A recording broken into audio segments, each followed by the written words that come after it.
Bien, vamos a hablar de cálculo de áreas. ¿Cómo esto tiene que ver con las integrales que ya se han estado estudiando? Lo primero es que nosotros hablamos de una función no negativa y que esté acotada y definida dentro de un cierto intervalo. No negativa porque queremos pensar en el área bajo la gráfica de una curva y sobre el eje X, es decir, los valores de la imagen van a estar entre el eje X y la gráfica de esta función. Acotada quiere decir que en el intervalo en que nosotros estemos trabajando, o sea, para valores de X entre A y B, esta función no se puede disparar hacia infinito ni hacia menos infinito. Y con valores de X en un intervalo cerrado determinado, cosa que podamos particionar el intervalo y mirar lo que pasa en cada uno de estas particiones. Cuando nosotros hablamos de áreas de regiones con estas características, entonces tenemos que entender un par de cositas respecto a esta idea de áreas. Lo primero es que si tenemos una región U que sea más chica que una región B, el área asociada a la primera región tiene que medir menos o a lo más lo mismo que el área de la región más grande. Una segunda cosa, y es que si la medida de la intersección entre ellas es cero, entonces el área total generada por estas regiones es la suma del área asociada a cada una. Ojo que en este segundo punto no dijimos que la intersección sea vacía, sino que dijimos que la medida de la intersección sea cero.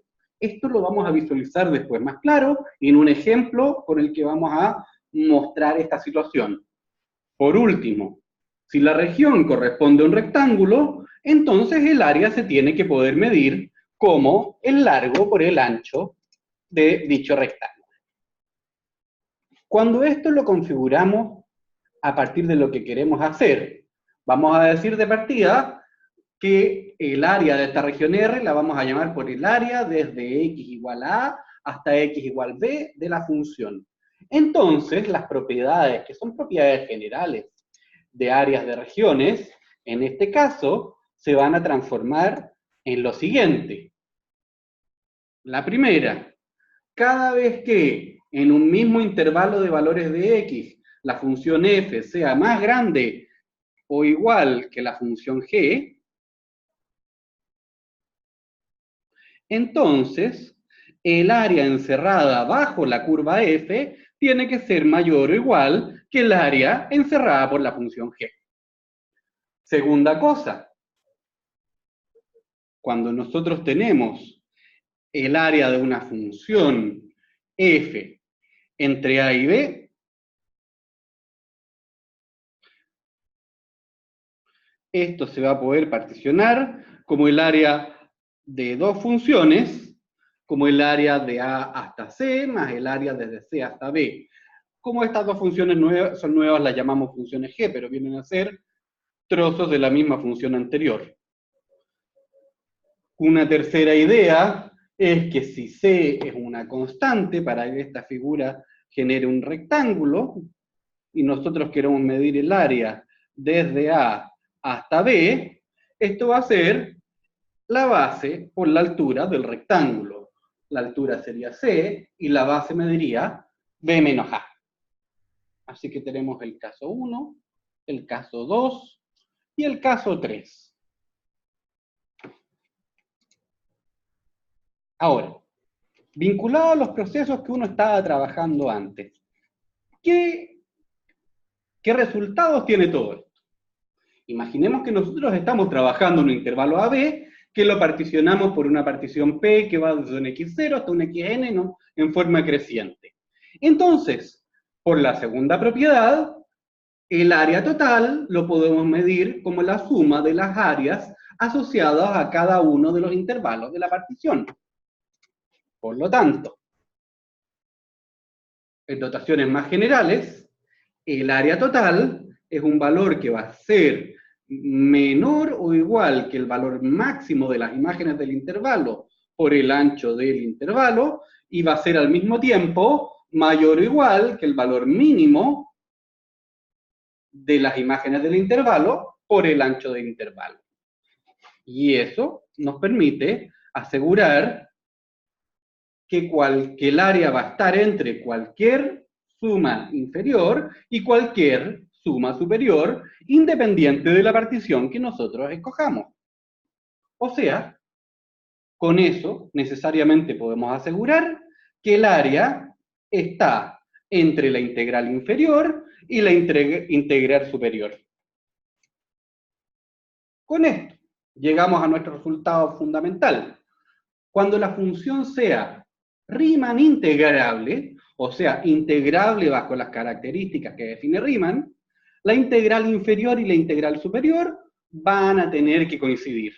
Características que la función sea continua, que la función sea acotada en un intervalo acotado.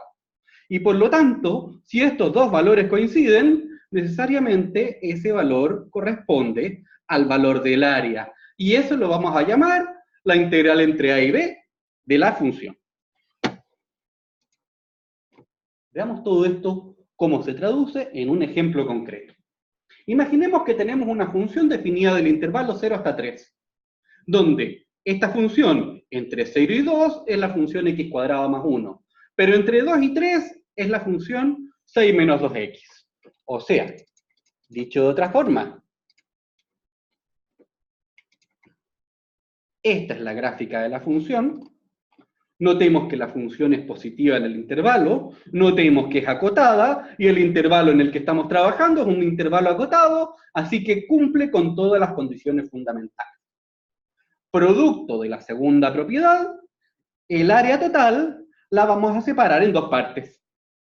Primero va a ser el área del 0 a 2, y después el área desde 2 a 3. De esta manera, cuando queremos calcular cuál es el valor del área, decimos lo siguiente.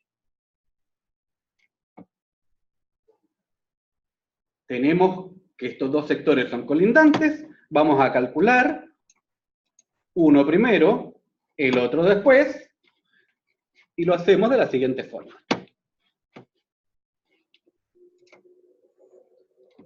El primer sector es cuando el x varía entre 0 y 2. Estos son los valores de x, desde x igual 0 hasta x igual 2. Esa es la primera integral. Esto representa el sector a azul. El segundo sector lo vamos a visualizar cuando el x va de 2 a 3. Recuerden que cuando el x estaba entre 0 y 2, la imagen de la función estaba dada por la curva x cuadrado más 1, que es la que tenemos en el primer caso. Y en el segundo caso es la recta 6 menos 2x, que es la que limita superiormente el sector rojo. Estos valores siguen siendo los valores de x, entre x igual 2 y x igual 3. Cuando empezamos a calcular esas integrales, ocupando propiedades de la integral definida, decimos la integral de x cuadrado es x cubo tercios, la integral de 1 es x, este lo tenemos que valorizar entre 0 y 2. La integral de 6 es 6x, la integral de menos 2x es menos x cuadrado, y este segundo sector lo integramos entre 2 y 3. Es decir, nos queda que el área total del primer sector es 14 tercios, el área total del segundo sector vale 1 unidad, y en total el área vale 17 tercios. Hay una pregunta que uno debería hacerse. ¿Es válido considerar el valor de x igual 2 en el segundo sector cuando esta función estaba definida solo para los mayores que 2? En ese momento hay un sector que se está repitiendo, que es esa recta. Y esa recta es un sector que tiene como altura 5 y como base tiene medida 0. Por lo tanto, el rectángulo que estamos tomando como intersección es un sector de medida 0. Y, producto de las propiedades iniciales, vemos que se permite poder separar como la suma de los dos sectores cuando la intersección entre ellos es una sección de medida 0. Con todo esto, concluimos que el área bajo la gráfica de la función f y sobre el eje x tiene un valor de 17 tercios de unidades de área. Con esto nos queda una idea más. ¿Qué pasa cuando hablamos de un área entre curvas? O sea, lo que estamos planteando es que hay una función f, hay una función g, y nosotros no queremos medir el área encerrada bajo la gráfica de f o bajo la gráfica de g, sino que queremos calcular el área que queda encerrada entre medio de las dos. En la medida en que las funciones sean continuas y que una sea siempre más grande que la otra, entonces, para cualquier valor de x en el intervalo, el área va a corresponder al área de f, que vendría a ser algo así como todo esto, menos el área de g, que sería algo así como el sector de acá. Y al hacer la resta, nos queda el área que estamos buscando.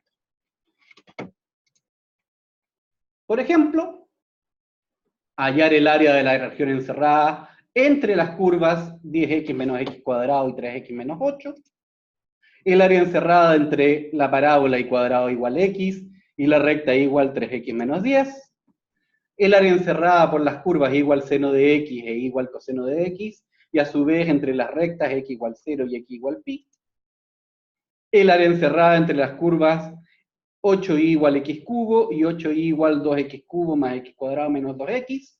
Todos estos ejemplos quedan de tarea y algunos los desarrollaremos en material aparte. Con todo esto, muchas gracias por su atención.